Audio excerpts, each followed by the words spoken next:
Welcome to the AICPA Town Hall Series, your resource for the latest news and updates on pressing issues facing the accounting profession. Good afternoon and welcome to the AICPA Town Hall. I'm Eric Auskerson, one of your hosts for today. We've got a great show planned. With me in the studio is Dan Hood, the editor-in-chief of Accounting Today. Welcome, Dan. And Lisa, bring Lisa up so she can say hello as well. Lisa and Dan, it's Leap Day. And I tell you, we need Leap Day because we got a lot of material to cover. Exactly. We had to schedule an extra day just to get through all this material. Extra day. And Lisa, the last Leap Day was February 29th, 2020, before we started the town hall. So that's crazy. This is our first Leap Day town hall. We got another new first. I love it. Yeah. Okay, so let's get right into it. Look at this agenda.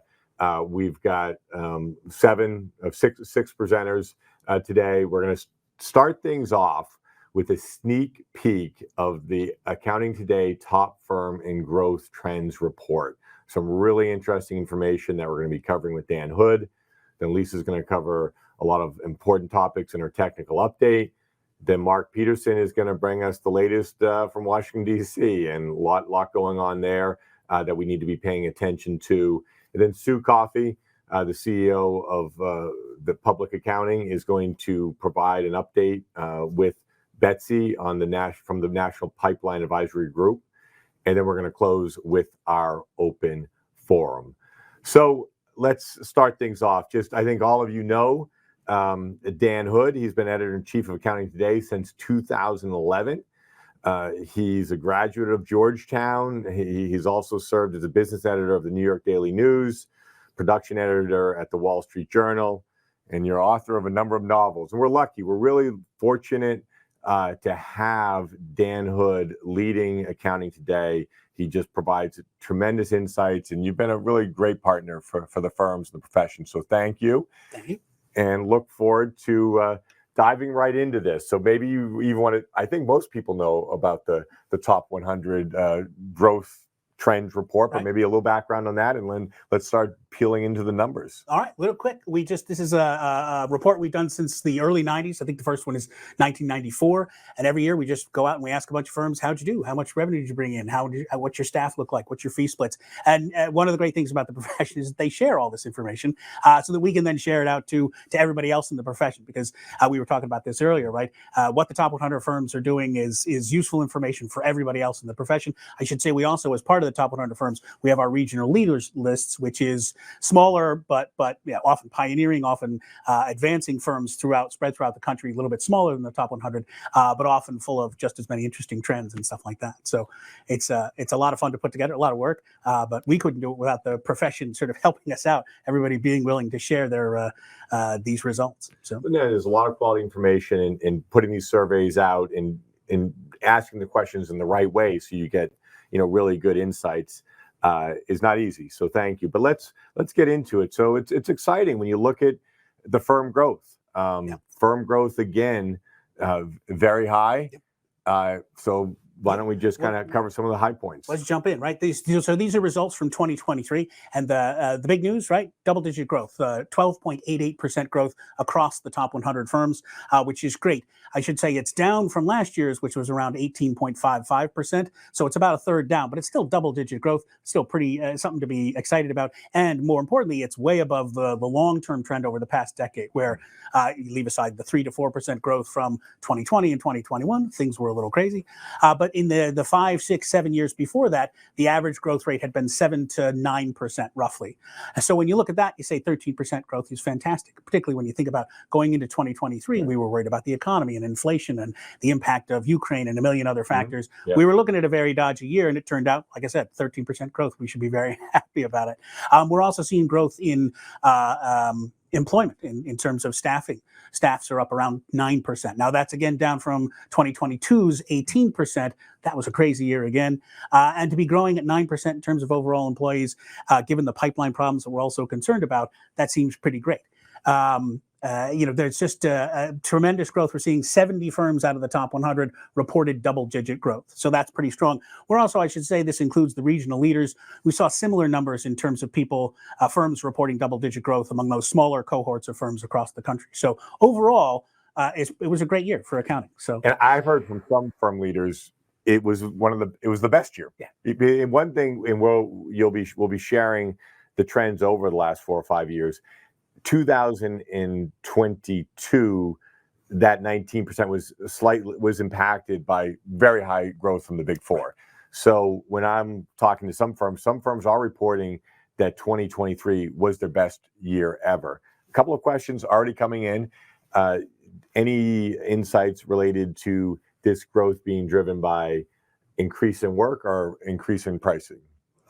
Our understanding is that a lot of this is mostly increasing work or M&A, which obviously flatters a lot of people's bottom lines. But I would say it's on the organic, but there's price increases. There's some price increases involved, but we have heard over the last couple of years that firms are taking a little bit more proactive approach to their pricing and thinking a little bit more about it.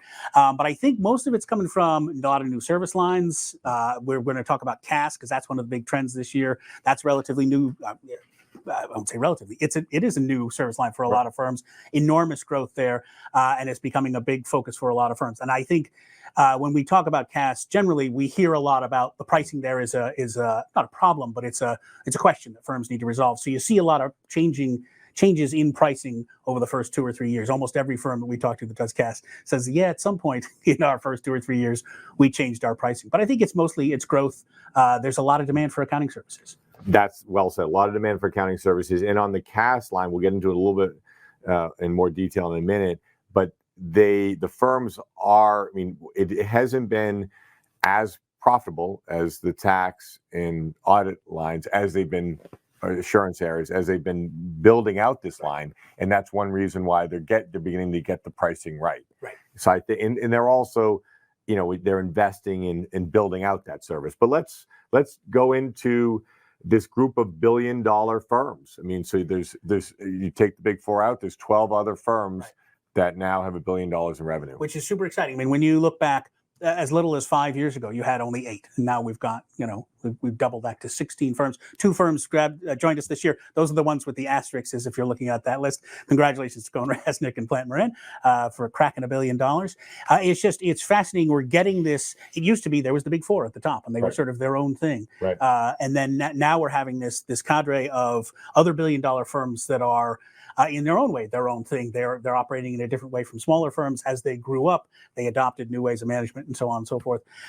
It's fascinating to see that conglomeration at the top, and we expect to see that roster grow. There's a couple of firms there just below that are ready to move up and become bigger. It's pretty exciting. And that's I know there's some firms that have let me know that they're basically at $1 billion now, but they didn't get that number by the end of 2023. Right. And this is alphabetical here. So one other in the data point is you've got, you and I just kind of talking before the show, 8 of these firms have more than $2 billion. So there's so you got 8, so you got 8 and $2 billion, then you've got, obviously some of the largest firms much more than that. Well, let's talk about, and then Lisa, we'll bring you in to kind of comment on some of the discussion we've been having. But let's look at the growth of the top 100 firms over the past, 6 years here, and maybe explain to the audience here why they're broken into 3. Yeah. Well, you had sort of you highlighted this a little bit earlier, talking about the effect of the Big Four, or in this case, it's the $1 billion firms, and I always think of it as the Big Four, but it's now become this group of 16 firms that are so big in terms of revenues that they can change the overall growth rates of the average growth rates of top 100 very seriously. So if you look, for instance, from 2021 and earlier, the bar on the right, the lowest one, 2.65 in 2021, 3.36 in 2020. Those are the Big Four firms, or the $1 billion firms, and you can see how, because they're bigger, when they have a slower year, that really lowers Yeah. the average for the firms as a whole. And then you see in 2022, they pop up to 18.6% growth, and that lifts everybody. So the average, that's how that average got to 18.55 last year. They're down around 13% this year. And so that's one of the things that's moderating us down to about 13%. But what's interesting is you see on either side in the 2023 trio there, right? You got 12.96 on one side, 12.13. Those are the billion-dollar firms and the firms under $100 million on the top 100 firms. They're right around that average of 12.88. But when you look in that middle group, that's the firms between $100 million and $1 billion. And this is a fascinating group. Yeah. There's a lot of exciting things going on there. Among other things, you're seeing a lot of the impact of private equity there in terms of we've got a lot of firms that are driving serious acquisition engines with PE money, and they're having growth rates that are frankly ridiculous. I mean, very exciting. It's very cool. I shouldn't say ridiculous, but it's amazing. You look at these numbers and you see, I think we have a chart of those, but that's where that growth, that 19.81% growth is coming from. In many cases, it's coming from M&A, and a lot of that M&A is being fueled by PE. So it's really interesting times there. Yes, and there's a lot of drive. We'll talk about that PE investment in a minute. Lisa, so you're out there talking to the firms all the time. I mean, I think you're well aware that 2023 was in some cases probably one of the best years ever for firms of all sizes in the profession, even though there was a lot of stresses related to the talent issue. Agreed. And, what I'm hearing from firms is that they are growing because of the demand for work and for the price increases. I think firms have really gotten much more deliberate about what their pricing strategy is and making sure that they're getting the value for the work that they're performing. One of the questions that we got in is that growth in staff. Is that are firms having to hire more people because they want to try to manage the overtime and manage the workload? And I don't know that we can answer that question based on this survey. I can just tell you that based on my conversations with firms, they are really digging in and trying to manage the balance of work on their staff so that they can keep and retain their staff. That's an important part of it. I'm going to go all the way back to the first slide and key in on a line that Dan had put on there, which is firms are really reimagining, even in prosperous times. And for me, I think that's a huge point that we're going to play out over the next few slides, because a lot of times what you see in a profession or an industry is they wait until times are bad and then they go, oh no, now what are we going to do? And what we're seeing that Dan's going to point out is that they're really taking a look at what they need to be doing right now, even though it is, record growth and record revenues or record profits.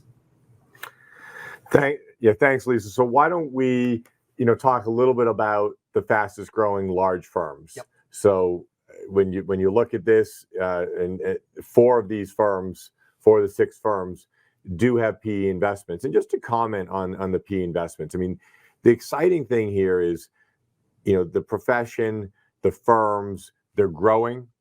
Their value to their clients. We've talked a lot about this over the past 4 years. It's been a defining moment for the trusted advisor, and PE's coming in because they just think there's even more opportunity to do better. Sometimes PE might come into a distressed market. This is not a distressed market. And what you've seen here, EisnerAmper, Eisner Advisory Group, that occurred in 2021. So that was one of the first very large PE deals, and you see the results.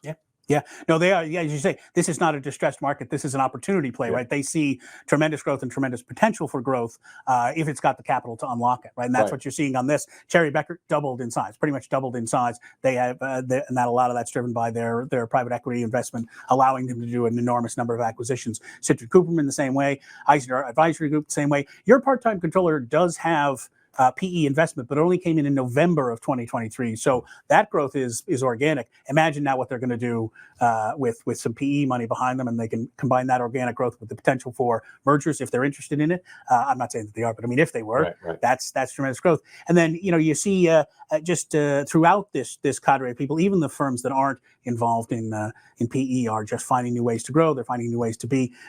Lisa, to your point, there's a willingness to try new things and try new structures, not just the alternative practice structure that goes along with PE, but you're looking at, we had 2 big ESOPs Right. over the course of the That's right. past year. That's and then previously we'd had, I think, 2 ESOPs in all of accounting for 20 or 30 years.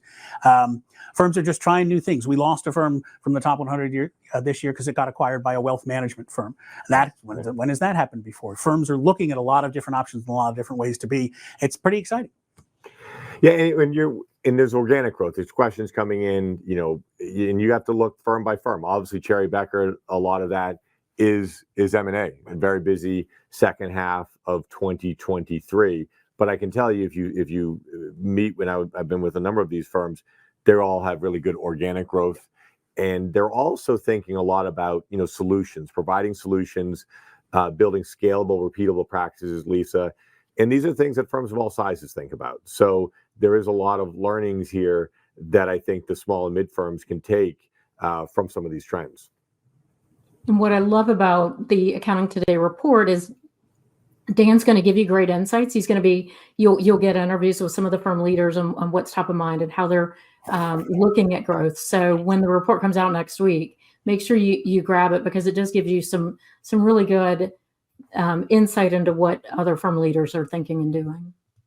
Well, should we talk a little bit about some of that, Lisa? And Dan, the next slide here highlights where they're seeing the growth. Yeah. Let me just one quick, because there's a point that Lisa made that's fantastic, but I just want to jump into. You're right. We cannot tell hiring trends from this survey, or trends about why they're hiring and how they're handling that hiring. But we do ask them as part of to share their strategies for growth. And one of the things they routinely have said over the past 5 or 6 years is managing their staffing better. And so that involves hiring so that they're not burning out their employees. It's hiring so that they can handle the work that's come in.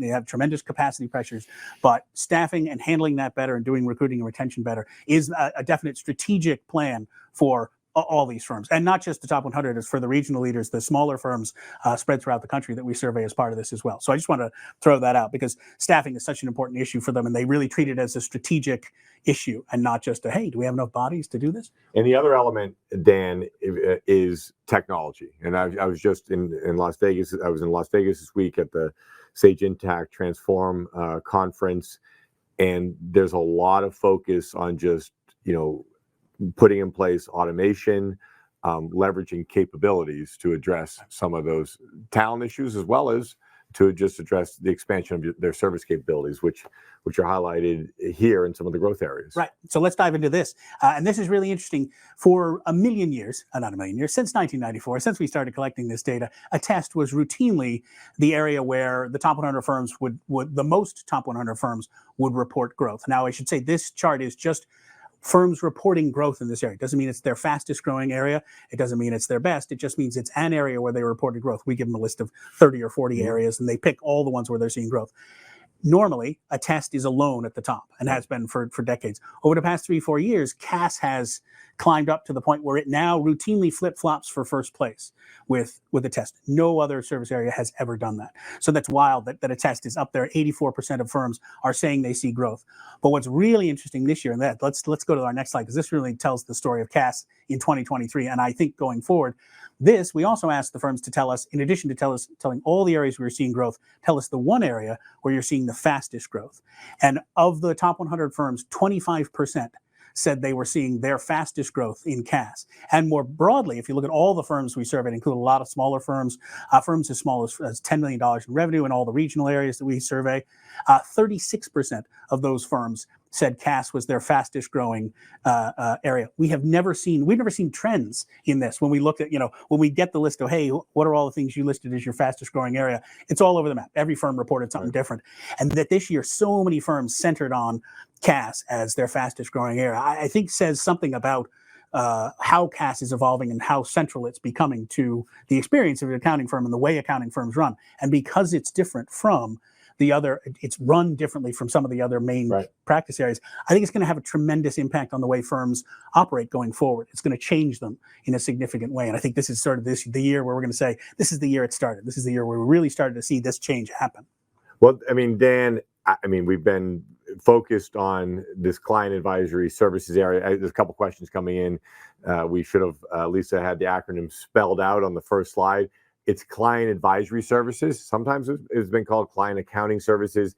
This is the category name. You have to have a category name. Some firms call this, outsourced accounting services. business BPO, business process outsourcing. So there's lots of, virtual CFO, virtual controller, lots of different ways this is positioned to the marketplace. This all came about due to cloud computing, and when you were able to put the general ledger in the cloud, and what it's really ushered in is small businesses entering the information age with their CPA firm. So now all the data is in the cloud, and you can really provide state-of-the-art accounting services. So this is something we've been working at with training programs for the last 10 years, 15 years. And I think you're right. We're at an inflection point right now. I feel it when I'm talking to firms. So this data doesn't surprise me. But I think this is, as you said, you've never seen something like this.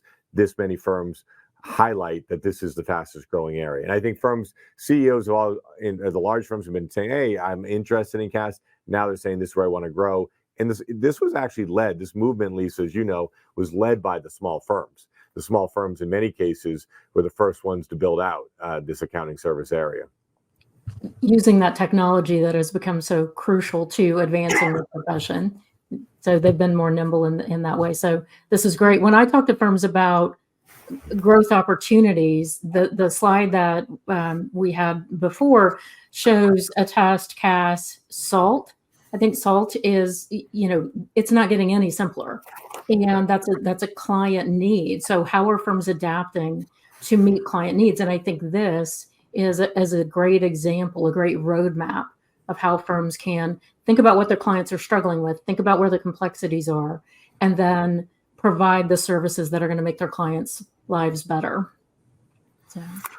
Well, Lisa, thank you. And Dan, thank you for giving us this sneak peek to the Accounting Today report, which comes out on Tuesday. Super Tuesday. Nothing else is going on. So we picked the slowest day of the year. Well, thanks. I look forward to seeing the full report. You've been on many town halls. We look forward to having you on a future town hall. Thanks for joining us today here in New York. Thanks for giving me the opportunity. Thank you, Dan. And Lisa, it is tax season, so thanks for listening to this broader update. But let's now dig into some important technical items. Yeah, we'll hit a few things. I wouldn't say it's been a crazy week, which is probably, Mark Peterson will get into the crazy week stuff. But from a technical standpoint, I wouldn't say it's been a crazy week. So we do have some IRS news. First is just a reminder about talking to your clients about all of their cryptocurrency or digital asset income. And I wanted to point you to a IRS announcement that came out a couple of weeks ago, just reminding everyone of the importance of that. And I think on the next slide, I've got links to a couple of podcasts from our tax section Odyssey. These are really helpful. They're good conversations. And I just wanted to make sure that if you're still trying to catch up on digital assets or you're wondering what's changed, these podcasts are going to be a great resource for you, as well as looking at our tax library that we have for you. So just a quick reminder there. Also, a somewhat nuanced notice that just came out 2 days ago. And this is around the IRS giving some administrative relief on electronically filing Form 1042, which is an annual withholding tax return for U.S. source income of foreign persons. And our advocacy team had this on their radar. They were advocating for this delay because a lot of software providers weren't even ready for these returns to be submitted electronically. So a little bit of good news there for those of you who have clients impacted by that. I can't do an update without talking about employee retention credit. So, from now until March 22nd, I'm going to remind you that we have a limited time window available to take advantage of the employee retention credit voluntary disclosure program. As a reminder, this allows filers who have not yet received their ERC refund that they had filed for to basically say, never mind. And actually, I think I've got that backwards. So this is for those who have already received their refund on ERC, and now they're rethinking and saying, maybe I shouldn't have taken it. So they can repay at 80%. no penalties, no fees, no interest.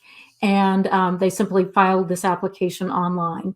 Again, limited time offer, so time is of the essence if you have clients that you think need to be considering this. Our friends at CNA have released some questions and answers, and I read through them and I thought, boy, these are really spot on questions. And so I just wanted to make sure that I called your attention to them. And I've given you some of the examples. What should I tell clients about it? Who should I be talking to? What should my engagement letter have in it if they say they want me to file this? So just some really good questions to think about if you have clients in this boat, and also how to make sure that you're communicating broadly from a risk management standpoint.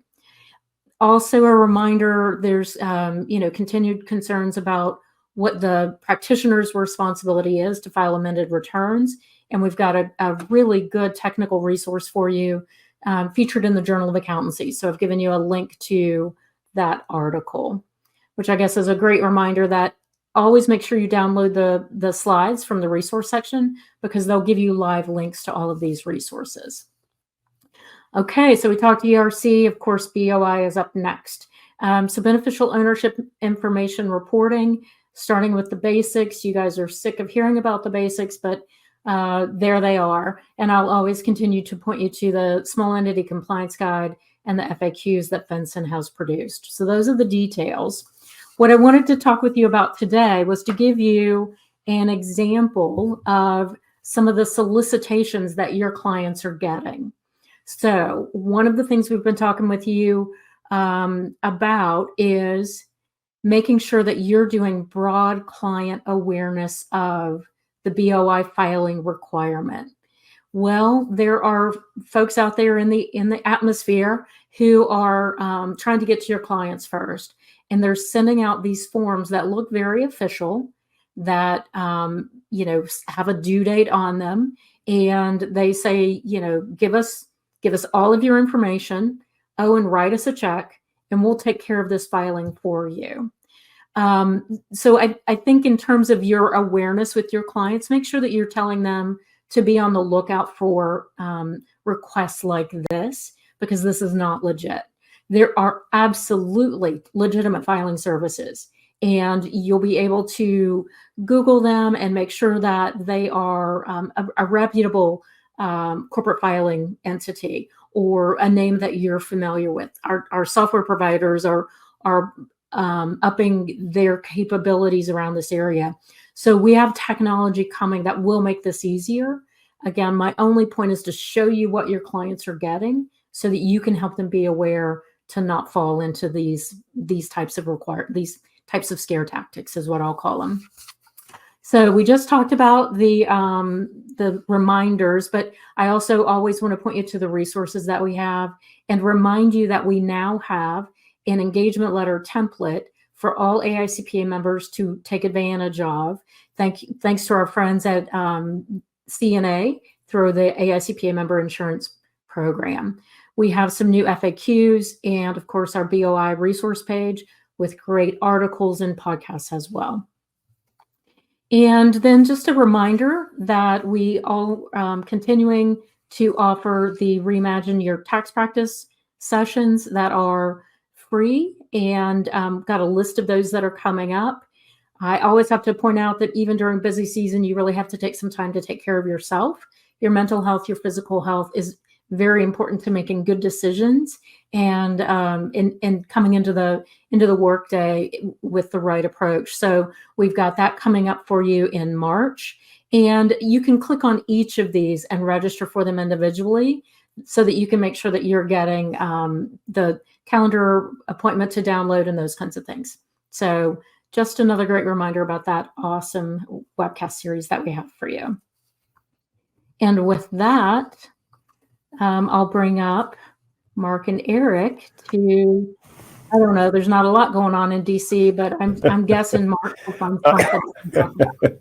Yeah, Lisa, Mark's lucky. The DC team's lucky, or I should say our elected leaders lucky that they had an extra day. So they need an extra few months. So Mark, Lisa, that was a great update. We've got a lot to cover, and I know you're gonna kind of segue right off of what Lisa was doing on BOI to kick things off before we get into government funding and other matters. Oh yeah, absolutely, absolutely. So, Lisa was really laying out the resources to help, practitioners work with clients, which again, we're encouraging firms to do.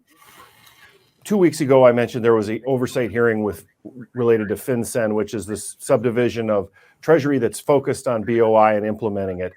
And during that hearing, they heard a ton of concern about the lack of awareness of small businesses. That's something that we've talked about on town halls. And by the way, we have been mentioning it to members of Congress. And so one of the things that came up was, how can we make sure that practitioners are comfortable doing this work? And so legislation is being discussed, productive conversations going on that kind of have two elements. One is, how can we make sure that, the practitioner feels good, some safeguards around doing this type of work? And then the other one is, again, focusing on making sure that there's a level of awareness and some programs that will help make sure that there's awareness among small businesses. So don't count on legislation, Eric. We want to make sure that we get out the resources to implement it as is, but we continue to have conversations with policymakers about ways that they could make this a little less bumpy, take some of the concern and anxiety out of the system, and help the small businesses that this is focused on. Well, Mark, I mean, it's not surprising that this is occurring. I mean, even when we went through a lot of the pandemic relief programs, they always start out a little chaotic. Right. So this has started out clearly with a lot of questions, but this is a good sign. And also the solution providers, we're going to have some solution providers on. We're going to talk to some firms about how they're thinking through this. So I think this is one of those things, as the year evolves, it's going to be more clear on how you can support this, and there will be changes probably in how it's administered. Totally. It's not going to go away, Eric. It's not going to go away. There's a possibility it could get paused if there's pushback because businesses aren't ready. But they're definitely going to work on trying to perfect the program or make it better and reduce, again, some of the issues they're hearing and seeing about. Okay, so now let's go back top of the waves and talk about you got two lists here, Mark. What expires and when? Yeah, I know. So I like to show up, Eric, on the town hall right before the government shuts down. So if you recall, the last short-term funding mechanism had two triggers. So basically, two chunks of the government were going to get funded. The first one needed to be funded because it was going to run out on March 1st. The second one, March 8th. So a chunk of the government listed here in the agencies would have shut down at midnight on Friday. The House just voted on a deal that basically extends this discussion. So I think for us, it's good news. In the second tranche of the original bills, funding for agencies was Treasury and the IRS. Tax season, we all know that's a big deal. So if we go to the next slide, Eric, I can kind of lay out the deal they got. So this deal was just hatched last night. House of Representatives just voted on it. A vote of 320 to 99, overwhelming. They were able to do it under expedited procedures very quickly. The Senate still has to take it up. But basically what this did is it's going to keep the government running at least until the 8th. So two new deadlines. Before we had the 1st and the 8th.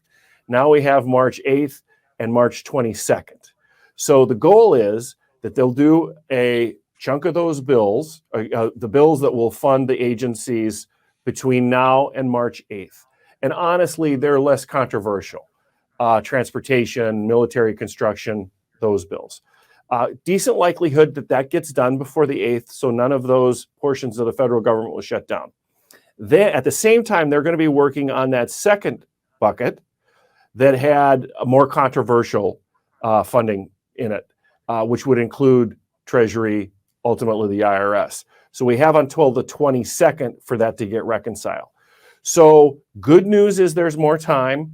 I think one of the challenges, though, is one of the reasons that they wanted more time to the 22nd and those bills was so they would have the ability to consider them and potentially amend them and add policy riders. Policy riders have historically been controversial, which means that there could be, again, some brinksmanship here going into the 22nd. That's when we're going to be holding our breath to see if the government shuts down, that portion of the government shuts down, which would include Treasury and the IRS. And we'll be able to talk about it on the 21st, right, Eric? Because we'll have another town hall. First day of spring, Mark. So the thing is, you're holding your breath, and all of a sudden, and thanks for you just unpacking that breaking news that just occurred with the House passing that bill. A lot of questions coming in about where the tax bill stands as well, Mark. Yeah, so that has definitely been tied up in government funding. The first priority was figuring out how they were going to get out of here this weekend with the government still running. The next is what's going to happen with the Smith-Wyden bill. Now, the Smith-Wyden bill, as you recall, is the foundation of it is the child tax credit and then some business deductions and credits, 174 research and experiment, all funded by shutting down the ERC program early. Right now, overwhelming vote out of the House of Representatives, so it's sitting in the Senate. I would say the chances of this becoming law seem to be diminishing, but still possible. Part of the issue is that several senators Republican senators, leaders, have mentioned that in its current form, they're not supportive of it, and they would like it to go through Senate Finance Committee consideration. If it gets amended, it's unlikely that it will pass, out of the Senate and make it to the House. So really, the best chance is if it stays intact, they pass it off the House floor unchanged, and off the Senate floor it remains unchanged, and then it goes to the president. As time goes by as well, Eric, it gets less likely because it gets weighted down by the upcoming election. Having said all that, depending on how things play out in government funding and some of the other issues they're wrestling with, like foreign aid, this could be one of the things that they could get done to go home and say that they delivered for the American people. So we'll see. I know, much like the BOI, that practitioners are waiting to find out what happens to this with this legislation related to filing. I would not wait. I spent a lot of time in Washington, obviously, and with policymakers, and I never count on legislation happen. So I would go ahead and file. And Mark, right now, the earliest, even if things move forward, we're talking late March now, right? What's the most if it, for some reason it all came together, when would the earliest possible date be? That's the earliest, and that's assuming, again, that the funding process between now and March 22nd doesn't grind the institutions to a halt. So, early March, I think, would be the best case scenario. We always keep an eye on these things, because when there's a heartbeat, there's a possibility, but the negatives are starting to pile up here, Eric. Yes. Well, thanks, Mark. So, moving on now, related to a potential another bipartisan tax deal. So there is some bipartisan activity going on. It's getting tied up in larger politics, but there's a second one that we're calling an IRS administrative package, and this is again bipartisan. Senator Wyden, Democrat leader of the Finance Committee, and Senator Crapo, his Republican counterpart, really focused on some of the issues that we've been working on for a long time, Eric. The SAFE Act, which is the safe harbor at 125% for extensions, natural disasters legislation that we've promoted, and several other issues. So that's one where we're going to continue to follow it. It's bipartisan. There's no spending issue, so it doesn't hit the deficit. And there's legislative language that's already been out there. So it kind of checks the boxes for a lot of things that could possibly happen. I think that's further down the line and maybe into the summer, but it's definitely a possibility, and it's got some good stuff in there for the profession and administration of the IRS. And so we're excited about the possibilities of that one, and we'll be reporting back and following it closely. Okay, thanks. So, Mark, it's just the news keeps on coming. So this came out yesterday from the SEC. This is one that we've been waiting for I think, since April of last year. And here it is. Waiting and waiting and waiting. Proposed rule on climate reporting. Yeah. No, absolutely. So that the SEC put out its draft climate reporting requirements, got a lot of feedback, controversial, and we've been kind of waiting for them to go final. They've announced a meeting that's going to be March 6th. They're going to have the vote. It'll be a split vote. So it'll be, 3 yeses, 2 noes, basically the Democrat appointees versus the Republican appointees. But we anticipate it will move forward. Several of the most controversial elements of it, particularly focused on scope 3, which pushes down into basically the supply chain, reporting requirements in the supply chain, which hits smaller businesses, appears that it's not going to be in the large package. So, and there are going to be several other things that we believe maybe soften the package a little bit to help it potentially withstand legal challenge, and then to manage through, a lot of the politics that's going to be coming at this. There's going to be lawsuits, Eric, immediately. There's going to be congressional challenge about it being implemented. But having said that, we know California is moving forward. We know that the EU has already moved forward. So you have large companies, multinationals, and actually other businesses that have just decided they're going to move forward and try to implement this. As soon as we get something final, the technical teams are going to be digging in big time, and I'm sure this is going to be a subject for an upcoming town hall. Absolutely. And we've covered this on past town halls. What we can even do for the newsletter that comes out next week, we can reference a previous one, but it has changed. So it has changed. So yes. Once this is released, we will analyze it. Speaking to some firms this morning, Mark, they look at this as, okay, this is a good step forward. These are some firms that are involved in building out a sustainability reporting service. And this, combined with the California law, and also combined with, there's a number of companies that do want to have some guidance, Mark. They are doing these disclosures, and now they've got SEC guidance, and they also have the California law. So this is something we'll have the technical teams give us their analysis of it, and we also will have the practitioners' viewpoints on how they're supporting this. Right. No, the market's moving there, Eric. So, Mark, well, we've got this a full town hall, so we're now continuing on. You and I are going to drop off, and Lisa and Sue Coffey are going to give the update from the National Pipeline Advisory Group. Eric, I think you're supposed to say, "Tag, you're it." Tag, that's a little faster. Thank you.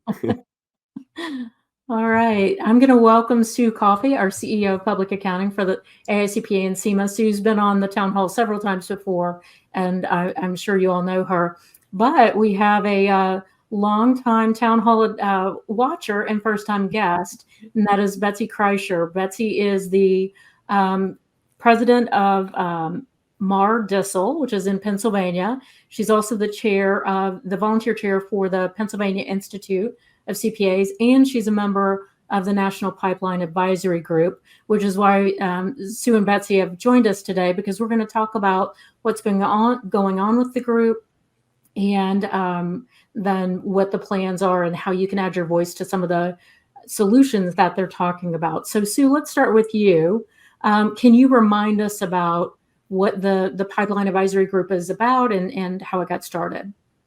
Sure, happy to. And Lisa, thanks for the opportunity to be here. I think Betsy and I really appreciate it.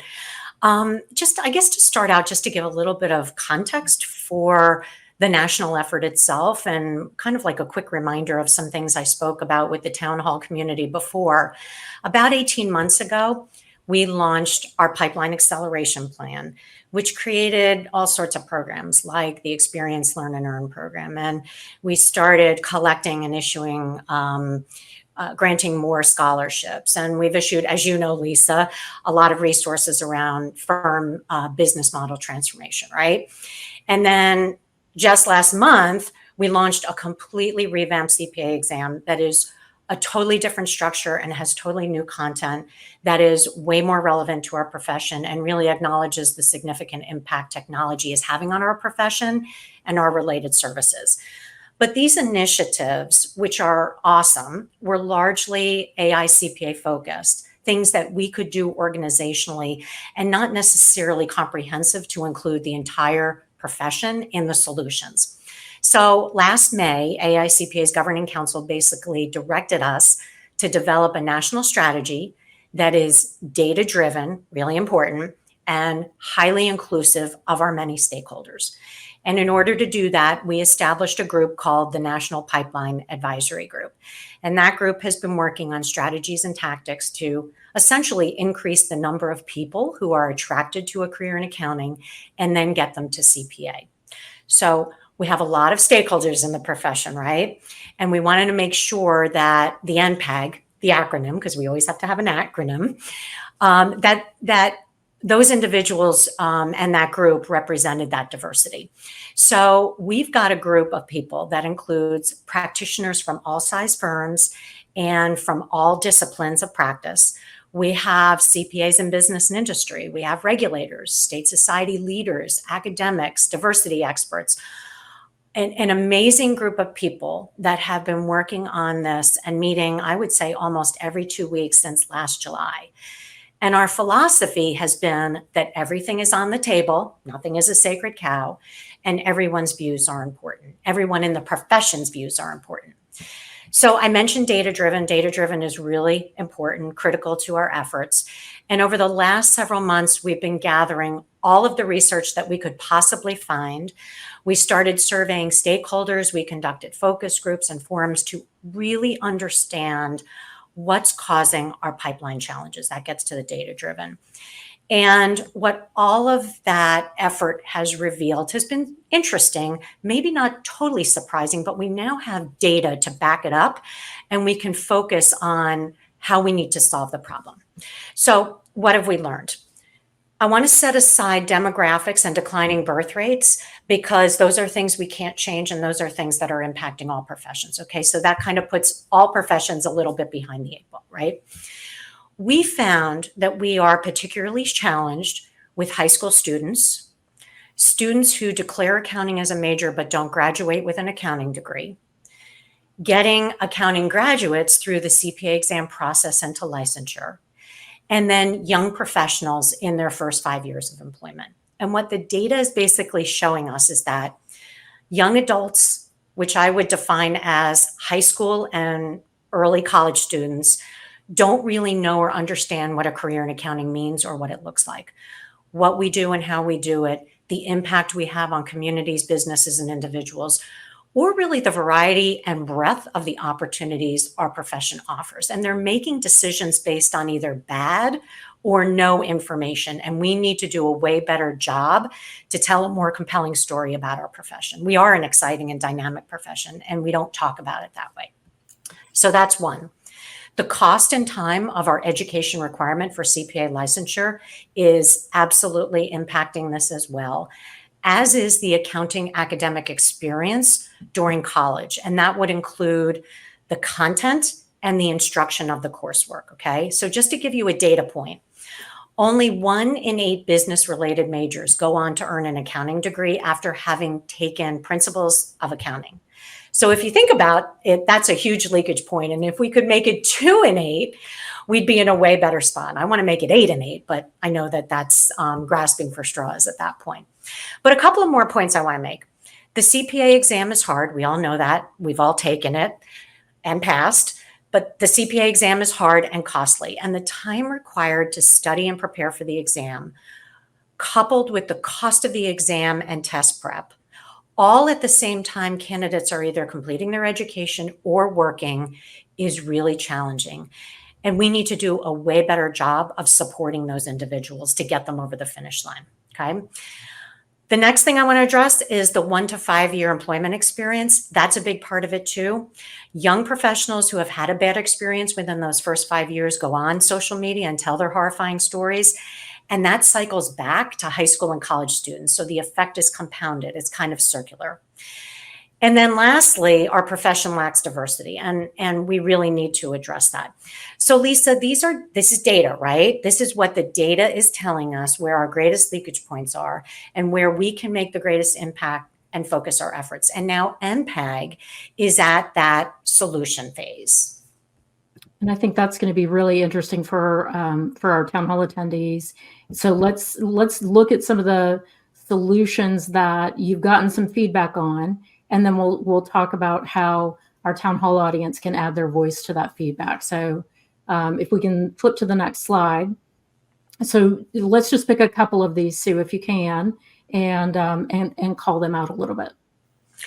So I'll just pick one, and then maybe Betsy can weigh in. And I'll pick the one that has been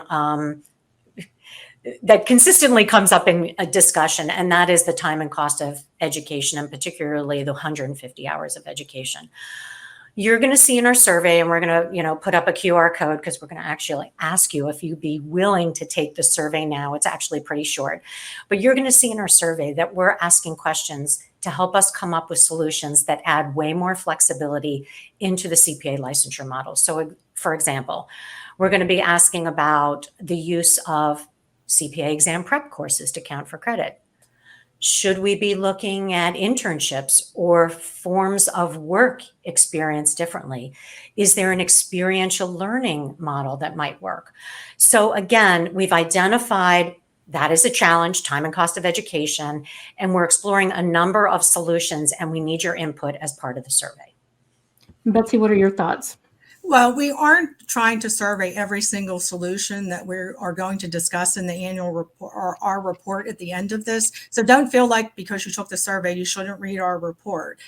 But we are very interested in the attitudes and beliefs of our stakeholders in this process to determine what are you really enthusiastic about, what do you really think will work. And it is quick, so it's not comprehensive of all solutions. So to that point, let's give everybody the next slide, and I want to. Betsy's going to talk about why we really want you to have your voice heard. But really quickly, in the resources, you can download a PDF that has this QR code on it. We don't want you to stop what you're doing right now and take the survey, but don't forget. And there's also a QR code on that same resource that you can share with your younger professionals. And Betsy, if you could just really quickly hit on why we've got different surveys. Sure. So we have the survey that's here, and that is for the accounting profession as a whole. So really 2 calls to action. Please take the survey. Please spread the word to have the survey taken by everyone you can tell to take it. That's especially important to get those that you work with that have been in the profession 5 years or younger. It's really important that we hear those voices as well as everyone else's.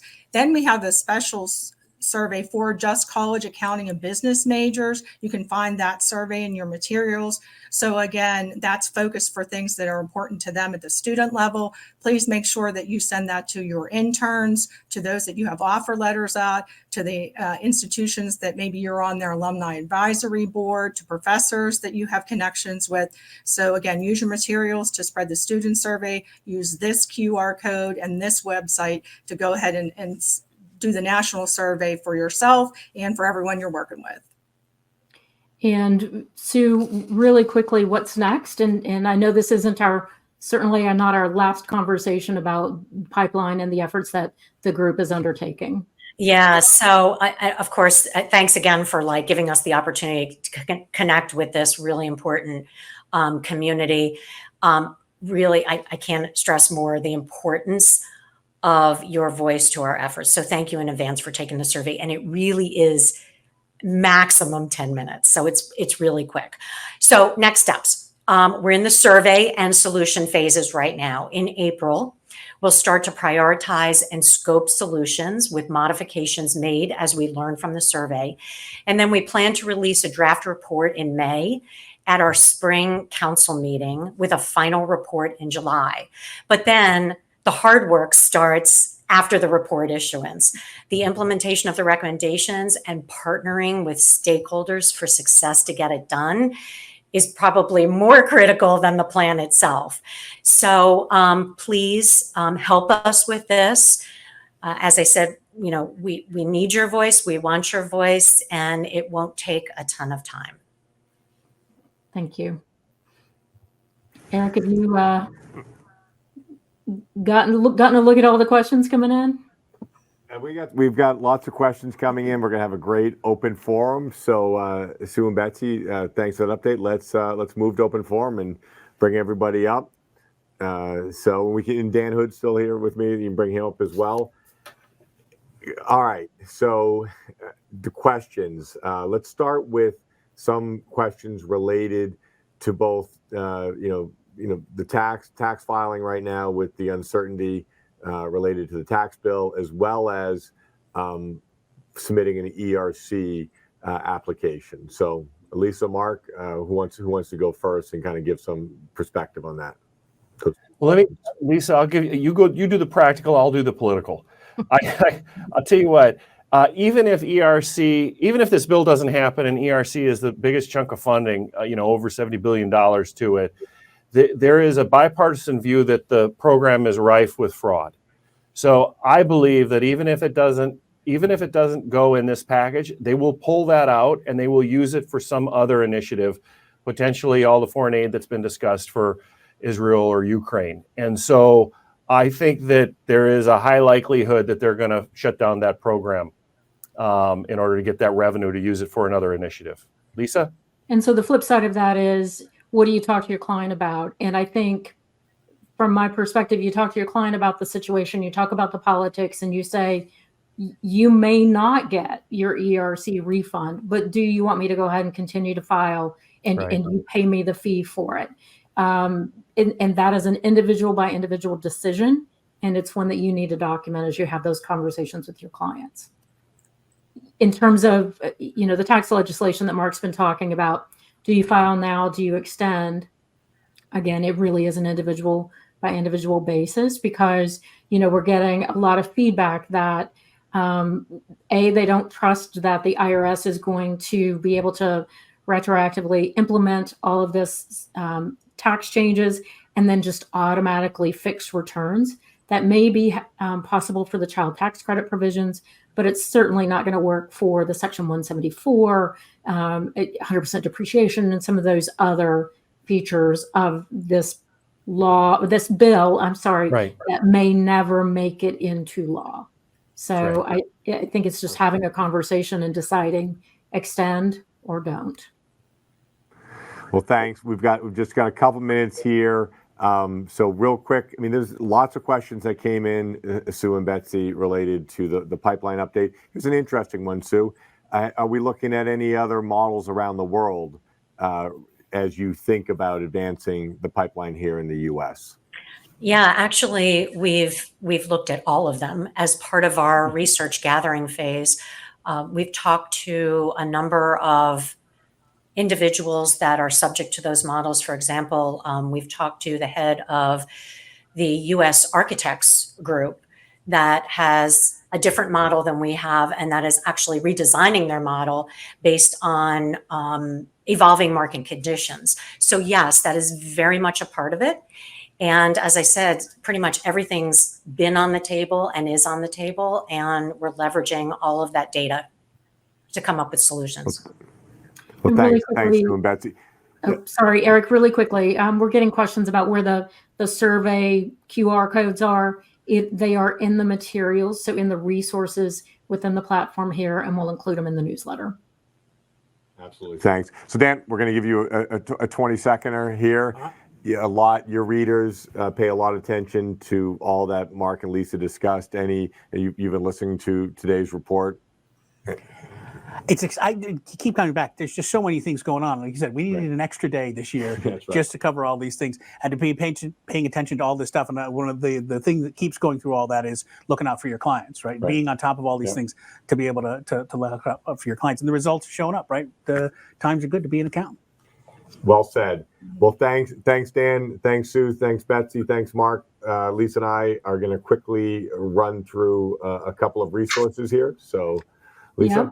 And a lot of what's on this slide is a long conversation that we've been having about business model and how the business model impacts the pipeline. So I pulled out some great new podcasts because I didn't think you'd want to get into real hardcore resources right now, but listen to these podcasts to get some ideas on how your peers are addressing business model, how they're addressing firm culture, workload, recruiting, and those kinds of things.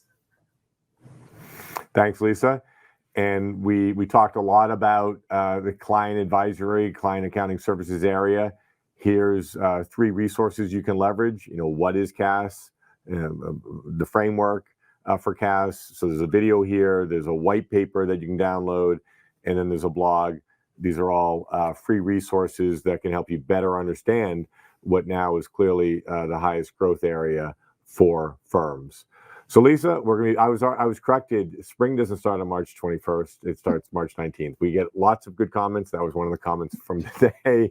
So we will be into the spring season 2 days for our next town hall on March 21st, and then we have one on April 4th. This was a great town hall. Lisa, always great to be with you. Thanks everybody for tuning in. Thank you. Thank you for your participation. You can now subscribe to the AICPA Town Hall series on your favorite podcast platform, as well as watch archives on YouTube and AICPA TV. Tune in for live broadcasts Thursdays at 3 p.m. Eastern Time.